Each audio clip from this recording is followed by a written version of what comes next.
சின்ன முருகைய சிங்கார முருகைய சின்ன சின்ன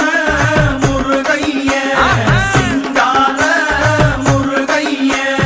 கொஞ்சி கொஞ்சி தமிழ் பேசும் செந்தில் பட்டி வேலனவ கொஞ்சி கொஞ்சி தமிழ் பேசும் செந்தில் படி வேலனவ சின்ன சின்ன முருகைய சிங்கார முருகைய கொஞ்சி கொஞ்சி தமிழ் பேசும் செந்தில் படி வேலனவ சுப்பிரமணிய சாமி என்பார், கார்த்திகேயன் என்பார், சுவாமிநாதன் என்பார், முக அமுதன் என்பார், பாலசுப்பிரமணியன் என்பார், கருணாகரன் என்பார், கதிர்காம கந்தன் என்பார், கதிர்வேல